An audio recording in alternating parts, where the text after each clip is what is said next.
Hello everybody. Ever since I spoke with Zach and Tarn back on the 14th of March, there's been a question that's come up a lot. What is the big wait? What was the big wait? What was the big wait supposed to be? So I'm gonna make a video about the big wait. We're gonna talk about the old school style of development for older versions of Dwarf Fortress, and we're gonna talk about what it's turning into and why this change is taking place, and why it's probably for the better. Let's dive in. So most of you are probably aware that for a very long time, Dwarf Fortress was donationware. It was a free game that you could just go download, and it still is. You can go to the website, bay12games.com/dwarves, right here, and download both current versions of the game, as well as if you click on this button right here, every single past version of the game, including ones that quite literally never worked on a PC, due to various crash bugs at launch. These versions go all the way back to August 8th, 2006, and while there are earlier versions of the game, as this is version 21.93.919A, the earlier versions are, well, hidden on forums and baked away off in private testing rooms, places where the people who were playing Armok, their previous game, were messing around with. A game which you can still download if you go to bay12games.com/armok, but I don't even necessarily recommend that you do. Now, the only correct way to really do this video is to talk a little bit about how Dwarf Fortress's development worked.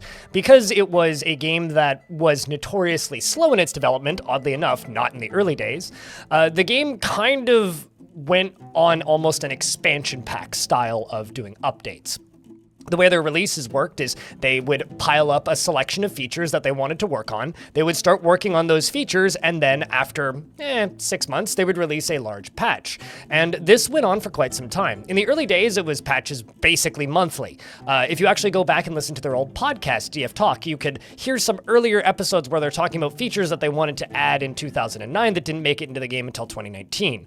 But there was a lot of very quick development where they are very actively in updating and releasing content for the game. But then one of the first big rewrites happened. They decided they wanted the game to go from 2D, be it playing on a flat plane in a 2D environment, to being 3D and playing in a three-dimensional plane in a 3D environment, basically making the vertical game that we know now, instead of the flat game that it started off as. The way Dwarf Fortress initially began, especially in the era of Boat Murdered, which is a story you may have heard, it started off as a flat game where you would build, you'd see a river, and then you'd dig to the right into the side of the mountain until eventually you would dig too deep. And then at the end of the game, you were allowed to adventure through your fortress if you wanted to as an adventurer, which is where the adventure mode came from. When you're developing a game like this with very complicated systems in a 3D environment, and because of this, and because of the kind of ballooning nature of the game's development, Zach and Tarn ran into some issues because of, well, let's just be honest here, they were hobbyists initially. And because when you suddenly are making a game for an audience of people as a product, it slows some things down because let's just say you're not using version control yet. Let's say that you are maybe avoiding a lot of techniques that would help you not lose things if you were to make a mistake. They weren't using any of this initially. And granted, we're still talking about like 2010 here. So as this started to change and the depth and size and scale of the game started to balloon quite dramatically from what it was initially, which was already quite large, development slowed. And the natural progression went from every couple months you'd get a decent chunk of new content to, well, let's hold off here and pile more content onto each update. Over time, they started calling updates arcs, and this came from the earlier days as well, with those shorter period update arcs. Think of an arc like a traditional expansion pack, where you'd buy a disc, and then 6 months to a year later, you could buy another disc, install it over top of your first disc, use the second disc as your launch disc to launch the game, and that was how you got new content for your game. Essentially building a system similar to games of the era, the mid-2000s, where you would get an expansion pack every X months. This was helped by the fact that the game was crowdfunded, so because they were basically funded off of donations, when they'd put out a large release with a lot of content, that was what woke their audience up and got them to donate to them, as Tarn mentions here. We did. Yeah, we just there was money. The money was coming in on Patreon, and then you get a big bump of hey, here's an extra $10,000 for releasing a nice big thing and so forth. And as time goes on and the game becomes more and more and more complicated, they started to realize a few things. In order to actually achieve some of the things they wanted to do in the game, they needed to rewrite large chunks of it. The ARC system was far from perfect, because as they began to realize that they were building on top of code that desperately needed to be rewritten in a lot of places, they were also developing these large expansion packs where, because they didn't have a super structured development behind the scenes, they would get distracted and go and work on things that they thought were interesting rather than developing the things that they had stated they were working on, which wasn't necessarily a bad thing for the community at large. Large portions of them were just excited to see whatever they'd been working on, and because the game was so experimental at the time, it didn't matter so much if it took 6 months and then the promised features came out, or if most of the promised features came out and some different features that we weren't expecting. And things just kind of went on like that for a while. And as time went on, Zach and Tarn started to discuss a thing called the big wait.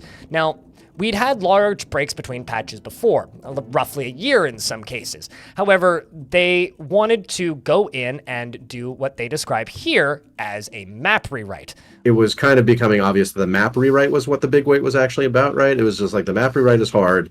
Going into all of the cavern layers and the really kind of held together by tape and etc. Right, we're trying to stop the 3 levels. It's always 3 levels of caves, then the magma. Yeah, and that has to be different for the Magic release, because you're going to be going to, in adventure mode, you're going to be going to different worlds and stuff. And so it has to be made differently. Let's read from their website. Now, as I begin reading, just keep in mind that this was last updated in 2020, meaning this might get rewritten in the near future. It might stay as an archive. I'm not entirely sure what this is going to look like because they've been a little all over the place with their descriptions of it as of late. However, let's read this. Our next major goal is to add creation and myth and magic systems generation. There are some things to do first, though. We need to finish the graphical usability update for Steam and itch release. That's been done. And then after that, we're going to finish some delayed features from the first Villains release, which was another promised arc that didn't get finished, which added a lot of functionality around crimes and criminals in your fort, along with doing work on some army and siege features and other matters listed below. The hope is that all of this will sustain us through the necessary map rewrite, a key part of the initial Myth and Magic release, which will unavoidably take a long time, no matter how the rest can be portioned between releases. Once we're ready, we'll do Myth and Magic additions until we reach a satisfactory point. Some options below, we won't get to everything. After Magic releases, we'll do a lot of foundational work, culminating in starting scenarios for your fortresses. And these changes touch upon law, property, status, diplomacy, and so on, and which will position us for economic work and thief role development, though we haven't committed to a direction beyond these 3 sections below. And we'll be fixing bugs and making some smaller changes between major releases. And then if we scroll down a little bit, you can see the pre-Magic improvement candidates, which kind of goes on for a while. The creation myth generation systems, which also kind of goes on for a while, including wizards, magic in the fortress, and various other things, starting scenarios, and then you get to the rest of the development lists. So the map rewrite is a update that was intended, or is intended, to make all of that possible. All of the additions to Myths and Magic, all of the wizardry, all of the portal things they want to do, and all of the other crazy ambitious procedural systems they want to add to the game. It was kind of becoming obvious that the map rewrite was what the big wait was actually about, right? It was just like the map rewrite is hard. There's a lot of talk about Tarn not using version control for a very long time. To my knowledge, he started using version control a little bit of time ago. He was never using it in a super advanced format. They were just using it as backups because there was some lost code quite some time ago. So now for the rest of this video, I guess I want to talk about what has changed. That is kind of the older era of Dwarf Fortress's development. And now that we are in an era where they have funding and they have a team and they have help, that being marketing from KitFox, marketing updates, and I guess weirdos like me on the internet, they have help from Putnam, optimizing the code and going back and doing a lot of the busy work that Tarn isn't as knowledgeable in. And they have the audience that is now playing the game instead of a much smaller core audience that would come back in large influxes and then vanish for large periods of time. Because we live in an era now of the game's development where things can take a more normal approach to development instead of these long arcs that then get distracted, the big wait is largely dead. The big wait was supposed to be the period of time where Zach and Tarn sat down and prepped everything for the Myth and Magic systems.